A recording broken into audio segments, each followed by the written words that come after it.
नमस्कार दोस्तों और स्वागत है आपका हमारे चैनल पर।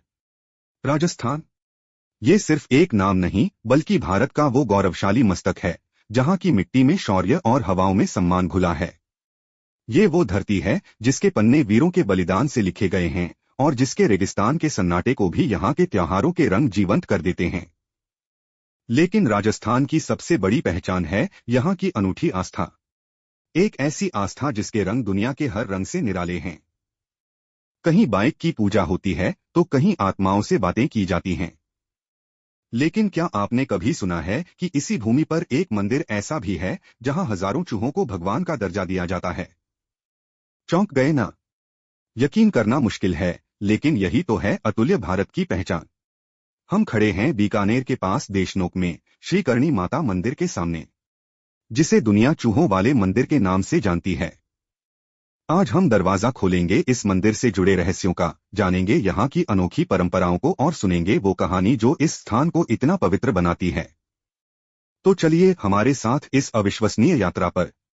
यह शानदार मंदिर जो अपनी राजपूत वास्तुकला के लिए जाना जाता है, बीकानेर से लगभग 30 किलोमीटर दक्षिण में देशनोक शहर में स्थित है। यह मंदिर देवी करणी को समर्पित है, जिन्हें मां दुर्गा का अवतार माना जाता है। मंदिर का गौरवशाली इतिहास। करणी माता का जन्म 14वीं शताब्दी में एक चारण परिवार में हुआ था। उनका जीवन तपस्या और जनसेवा के लिए समर्पित था। अपनी चमत्कारी शक्तियों और लोक कल्याण के कार्यों के कारण वे स्थानीय लोगों के लिए एक पूजनीय देवी बन गईं। यह भी माना जाता है कि बीकानेर और जोधपुर के राठौड़ राजवंशों की स्थापना उनके आशीर्वाद से ही हुई थी। आज हम जो भव्य मंदिर देखते हैं, उसका निर्माण 20वीं शताब्दी में बीकानेर के महाराजा गंगा सिंह जी ने करवाया था। हालांकि यह मंदिर सदियों से अस्तित्व में है। सबसे पहला छोटा मंदिर करणी माता के जीवन काल में ही उनके एक भक्त अमराजी बारहट द्वारा बनवाया गया था। महाराजा गंगा सिंह ने इसे संगमरमर से बनवाकर और चांदी के विशाल किवाड़ लगाकर एक भव्य रूप दिया। मंदिर की अनूठी परंपरा। अब बात करते हैं उस खासियत की जो इस मंदिर को दुनिया में सबसे अनूठा बनाती है। यहाँ रहने वाले लगभग 25,000 चूहे। इन चूहों को यहाँ काबा कहा जाता है और इन्हें करणी माता की संतान माना जाता है। इसके पीछे एक प्रसिद्ध कथा है। कहा जाता है कि करणी माता के सौतेले पुत्र लक्ष्मण कोलायत में कपिल सरोवर में डूब गए। जब करणी माता ने मृत्यु के देवता यमराज से उन्हें पुनर्जीवित करने की प्रार्थना की तो यमराज ने पहले तो मना कर दिया, लेकिन माता के हठ के आगे उन्हें झुकना पड़ा और उन्होंने लक्ष्मण को चूहे के रूप में पुनर्जीवित कर दिया। करणी माता ने तब यह वरदान दिया कि उनके वंश के सभी पुरुष सदस्य मृत्यु के बाद चूहे काबा के रूप में इसी मंदिर में जन्म लेंगे और जब एक काबा की मृत्यु होगी तो वह फिर से मनुष्य के रूप में उनके परिवार में जन्म लेगा। इन हजारों काले चूहों के बीच अगर आपको एक सफेद चूहा दिख जाए तो समझिए आपकी मनोकामना पूरी हो गई।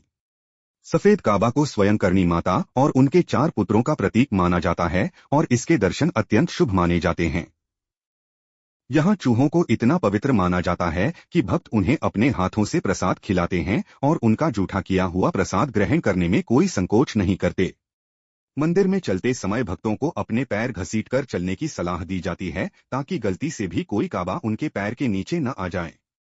यदि किसी से भूलवश किसी चूहे की मृत्यु हो जाती है तो उसे प्रायश्चित के रूप में एक सोने या चांदी का चूहा मंदिर में चढ़ाना पड़ता है। मंदिर की खासियत और वास्तुकला। मंदिर की वास्तुकला भी अद्भुत है। मुख्य द्वार संगमरमर का बना है जिस पर उत्कृष्ट नक्काशी की गई है। अंदर विशाल चांदी के दरवाजे हैं जिन पर देवी के विभिन्न रूपों और कथाओं को उकेरा गया है। गर्भगृह में करणी माता की भव्य मूर्ति स्थापित है। माता के एक हाथ में त्रिशूल है और वे एक मुकुट और मालाओं से सुशोभित हैं। यहाँ आने वाले भक्त एक अलग ही आध्यात्मिक शांति का अनुभव करते हैं। यहाँ कैसे पहुंचें? आपकी यात्रा को आसान बनाने के लिए हमने परिवहन के हर माध्यम की जानकारी को विस्तार से बताया है। 1. सड़क मार्ग से। यह मंदिर तक पहुंचने का सबसे सुविधाजनक तरीका है, खासकर यदि आप राजस्थान के किसी बड़े शहर से यात्रा कर रहे हैं। बीकानेर शहर से लगभग 30 से 32 किलोमीटर दूर है। बीकानेर के मुख्य बस स्टैंड से देशनोक के लिए नियमित रूप से सरकारी और निजी बसें चलती हैं। इसमें लगभग 45 मिनट से 1 घंटे का समय लगता है और किराया भी बहुत किफायती होता है। बीकानेर से आसानी से टैक्सी या कैब किराए पर ले सकते हैं। यह आपको सीधे मंदिर के द्वार तक पहुंचा देगी। इसमें लगभग 30 से 40 मिनट का समय लगता है। यह विकल्प उन लोगों के लिए सबसे अच्छा है जो परिवार के साथ हैं या आरामदायक यात्रा चाहते हैं। अन्य शहरों से देशनोक राष्ट्रीय राजमार्ग 89 पर स्थित है, जो इसे जयपुर, जोधपुर, अजमेर और दिल्ली जैसे बड़े शहरों से अच्छी तरह जोड़ता है। आप इन शहरों से सीधे बस ले सकते हैं या अपनी कार से ड्राइव करके भी आसानी से पहुंच सकते हैं। सड़कें आमतौर पर अच्छी स्थिति में हैं। 2. रेल मार्ग से ट्रेन से यात्रा करना एक और बहुत अच्छा और सुविधाजनक विकल्प है। मंदिर का अपना रेलवे स्टेशन है, जिसका नाम देशनोक है। यह मंदिर से मात्र 1 किलोमीटर से भी कम दूरी पर है, जहां से आप पैदल या एक छोटा ऑटो रिक्शा लेकर कुछ ही मिनटों में मंदिर पहुंच सकते हैं। बीकानेर एक प्रमुख रेलवे जंक्शन है। यहां से देशनोक के लिए दिन भर में कई लोकल और एक्सप्रेस ट्रेनें चलती हैं, जो 30 से 40 मिनट का समय लेती हैं। अन्य शहरों से सीधी ट्रेनें दिल्ली, जोधपुर, जयपुर, कोटा और हरिद्वार जैसे कई बड़े शहरों से कुछ एक्सप्रेस और सुपरफास्ट ट्रेनें देशनोक स्टेशन पर रुकती हैं। यात्रा की योजना बनाने से पहले यह सुनिश्चित कर ले कि आपकी ट्रेन का देशनोक में स्टॉपेज है। 3. हवाई मार्ग से अगर आप दूसरे राज्यों या देशों से आ रहे हैं तो हवाई यात्रा सबसे तेज विकल्प है। देशनोक के लिए सबसे निकटतम हवाई अड्डा बीकानेर का नाल एयरपोर्ट है। यह एयरपोर्ट देशनोक से लगभग 40 से 45 किलोमीटर दूर है। एयरपोर्ट से मंदिर तक पहुंचने के लिए आप टैक्सी या कैब किराए पर ले सकते हैं। इसमें लगभग 1 घंटे का समय लगेगा। अन्य विकल्प जोधपुर एयरपोर्ट यह एक बड़ा और बेहतर कनेक्टेड एयरपोर्ट है जो देशनोक से लगभग 175 किलोमीटर दूर है। यहां से आपको देशनोक के लिए बस या टैक्सी आसानी से मिल जाएगी। इसमें लगभग 3 से 4 घंटे का समय लग सकता है। जयपुर अंतर्राष्ट्रीय हवाई अड्डा जयपुर एयरपोर्ट भी एक अच्छा विकल्प है, हालांकि यह देशनोक से काफी दूर लगभग 350 किलोमीटर है। यहां से आपको बस या ट्रेन से आगे की यात्रा करनी होगी। संक्षेप में, यदि आप पास के शहरों से आ रहे हैं तो सड़क या रेल मार्ग सबसे अच्छा है। दूर से आने वाले यात्रियों के लिए बीकानेर या जोधपुर के लिए उड़ान भरना और फिर टैक्सी या ट्रेन लेना सबसे सुविधाजनक रहेगा। अब जब आप यहां आने का मन बना चुके हैं तो यह जानना भी जरूरी है कि देशनोक में आपके रुकने और खाने पीने की क्या व्यवस्था है। चलिए आपको इसकी भी पूरी जानकारी देते हैं। रुकने की व्यवस्था आपके बजट और सुविधा के अनुसार यहां 2 तरह के विकल्प मौजूद हैं। अगर आप मंदिर के आध्यात्मिक वातावरण में ही रहना चाहते हैं तो देशनोक कस्बे के अंदर ही आपको कई धर्मशालाएं और कुछ बजट गेस्ट हाउस मिल जाएंगे।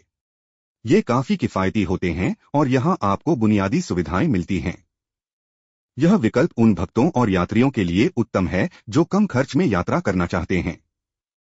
लेकिन अगर आप आधुनिक सुविधाओं वाले होटल में रुकना चाहते हैं तो बीकानेर शहर सबसे अच्छा विकल्प है, जो यहां से सिर्फ 30 किलोमीटर दूर है।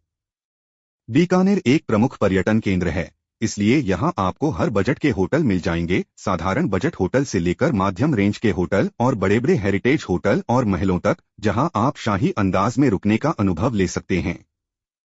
आप दिन में मंदिर के दर्शन करके शाम को आराम से बीकानेर में रुक सकते हैं। खाने की व्यवस्था जहां तक भोजन की बात है तो इसका अनुभव भी आपकी यात्रा को यादगार बना देगा। मंदिर के आसपास आपको कई छोटे रेस्टोरेंट और स्थानीय भोजनालय मिल जाएंगे। यहां आपको शुद्ध शाकाहारी और स्वादिष्ट राजस्थानी भोजन चखने को मिलेगा। यहां की दाल बाटी चूरमा, गट्टे की सब्जी और गर्मागर्म कचौरी समोसे जरूर ट्राई करें।